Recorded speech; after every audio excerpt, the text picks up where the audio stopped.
Right now, I'm working on a piece, trying to put something together where I'm taking my 12 essays that I wrote in the year 2020.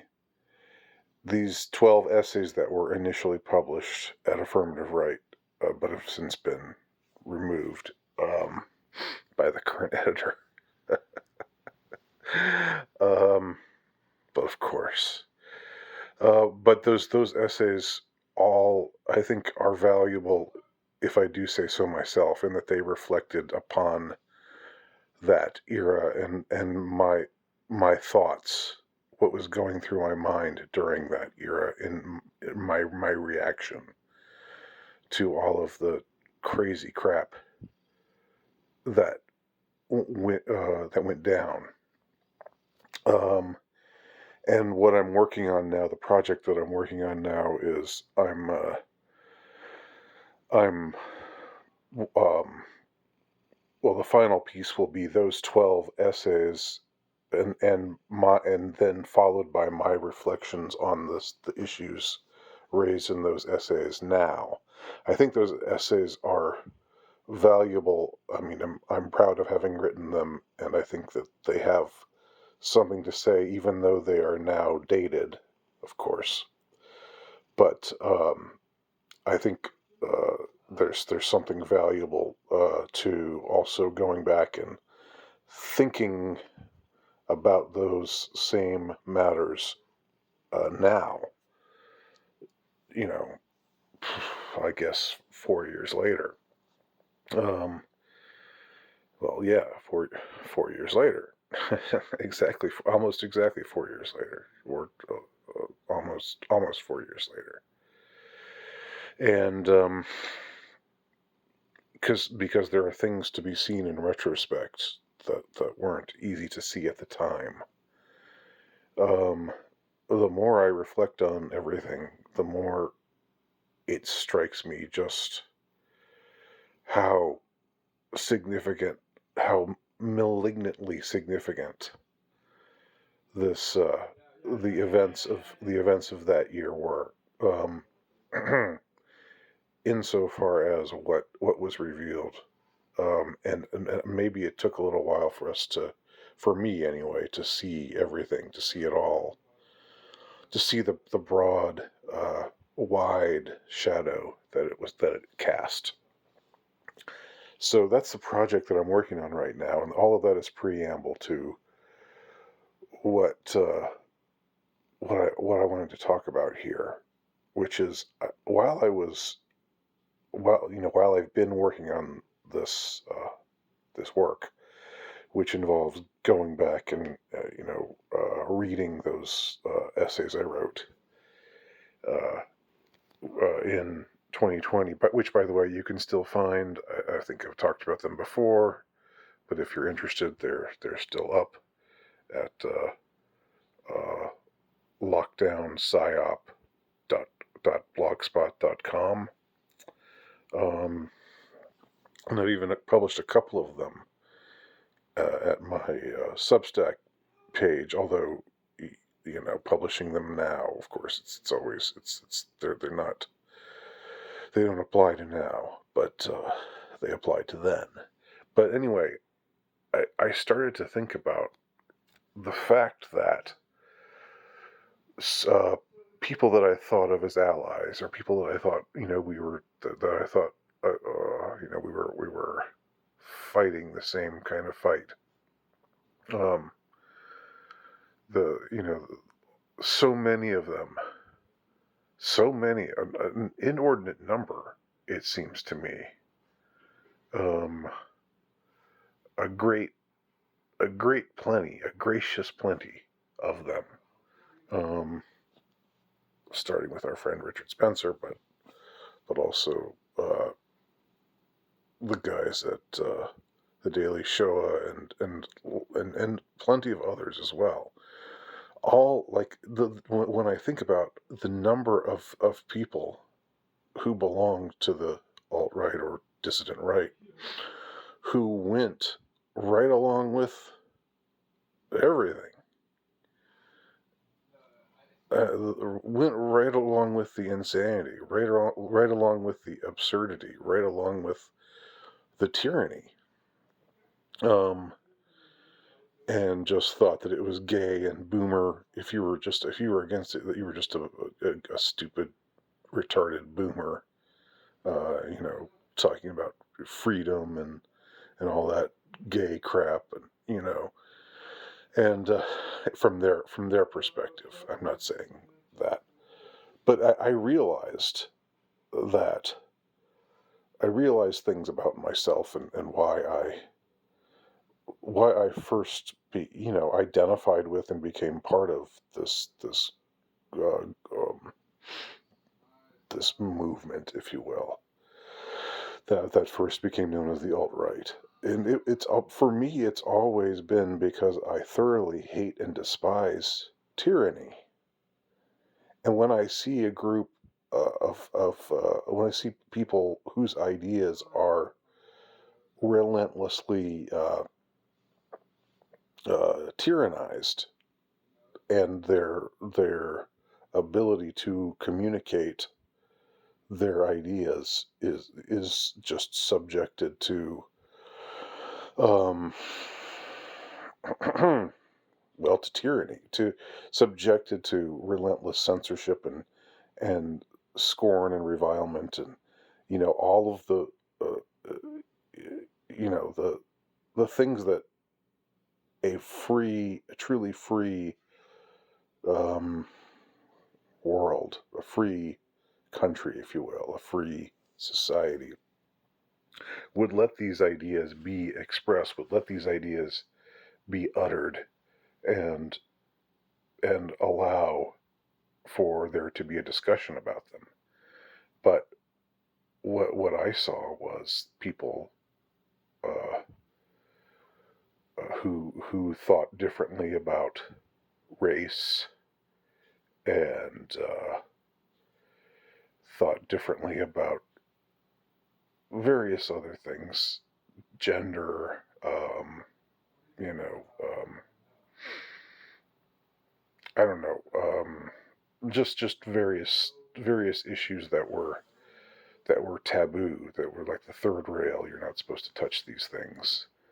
Um, my my inclination was to to join myself to them, not because I necessarily agreed with everything, uh, but because it was because I believed in freedom, and the free expression of ideas, and freedom of thought, freedom of speech, but even more than that, freedom of thought. The mind has to be free. The mind must be free. If the mind is not free, then um, you're essentially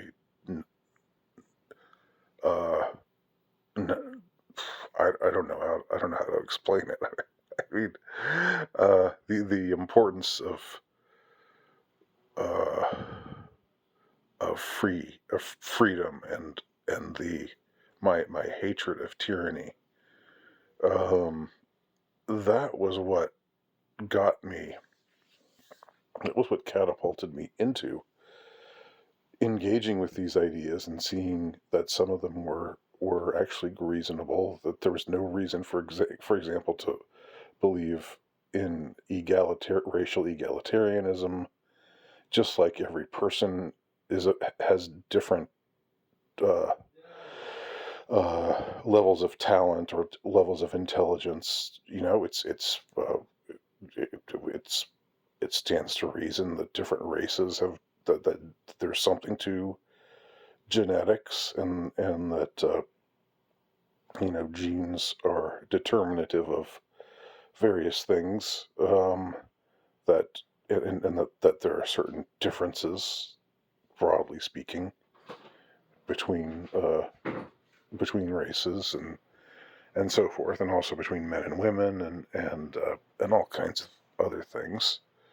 Um, But what drew me to these ideas was my quest for freedom of mind, freedom of spirit, freedom from tyranny, and that was what it was all about for me.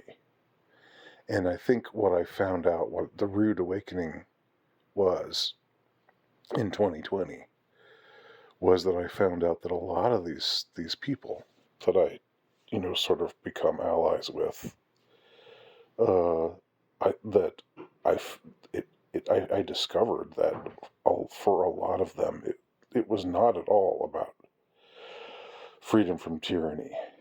In fact, a lot of them, were petty tyrants themselves. I now I now believe a lot of them, got into this, got into the spirit of the lockdown because it really resonated with them because they saw, like attracts like. When they saw these governors and these heads of state of different countries or different provinces or wherever, when they saw these world bodies, behaving in this tyrannical manner and assuming uh, assuming a degree of control that they are not that does not legitimately belong to them, and that's the definition of tyranny. When you usurp, when a person or a group or a party or whatever, when he or it usurps that which is properly that which properly belongs to him or it, and transgresses the sovereignty of others. That's tyranny. And I see now that this was what really motivated so much of this movement that I was a part of. I mean, or motivated, I should say, so many of the people that were a part of this movement, and that's why I think they, you know, fell on the pro lockdown side. It's because, like it struck me. I remember thinking at one point, it really did strike me, like all these people going on about hierarchy and the importance of hierarchy. And yes, there is a hierarchy. There's a natural hierarchy. Again, presuming egalitarian, uh, egalitarian orientation is just silly. It's a presumption that holds absolutely no weight, and there's nothing in observable nature that would cause one to believe in such a thing. Now, it's that's not the same thing as saying that we're equal under the law or that we're equal in the eyes of God, which I do believe. Okay, uh, but that's not egalitarian in the same sense. I don't even think that's egalitarian at all. That's just seeing, uh, our our equality as beings created in the image and likeness of God, which is something that anyone who's ever been any kind of Christian, uh, Catholic or Protestant or Orthodox, um, and not just Christian. That's something that people of other faiths also take as a given. um, that we're equal before God in the sense that God created us all and endowed us all with what the founders called certain inalienable rights. Um, but I came to see how important those things were to me when I saw how much how how much they were, the outrageousness with which they were being stripped away, and the things that were being done in this uniquely horrific series of events that played out uh, that year. Not just with the lockdown stuff, but then with all the race riots and all of the silence is violence type of propaganda, the anti-white propaganda that started getting generated, and all of it was, I mean, I think that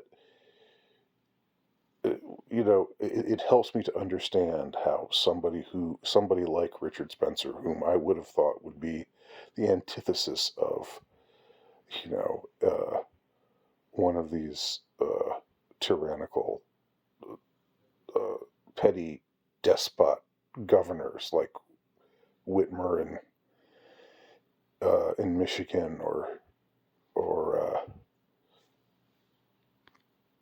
Cuomo or Newsom or any of the others. I wouldn't think they would see eye to eye with them at all, but that they would be saying the same things. Yeah, we should be locked down, and you should wear a mask all the time, and you should get the Baj, you should get this foreign substance. Uh, you should have to get, under threat of losing your job, and you should you should follow the science. You should listen to people like Bill Gates. The kind of things that wouldn't have thought they would ever I would ever be hearing. But I don't. But I was dumb to expect that. I was naive to think that, because what I was doing was I was imposing my own uh, my own convictions on them, because I had gravitated to this movement and to a lot of these people because of my love of freedom of speech, freedom of thought, free engagement with ideas even that are taboo, but that are actually hold some truth, and exploring, asking questions that we're not supposed to ask, that aren't polite to ask or whatever. I thought that we stood for the same things, but we didn't. I'm not saying that was the difference between me and everybody else who was dissident right. I'm certainly not saying that, but I'm saying the the the number of people on the dissident right or the alt right who who just went full throttle, uh, pro lockdown. Um, what it showed me, it it revealed, it was revelatory. Um, but I don't think I was ever able to put it in the proper perspective until now, until working on this latest project, uh, which has, which where I'm reminded of the stuff that these guys were actually in favor of in 2020, that they were aligned with all of these groups, all of these forces, all of these notions that I absolutely detested and still detest from the bottom of my heart, from the pits pits of my bowels. I detest the the kind of things that they did, and the kind of things that they said, and the kind of things that they tried, the way that they tried to, uh, create a prison planet, essentially. It's very sobering to come to that realization. But there you go. There you have it.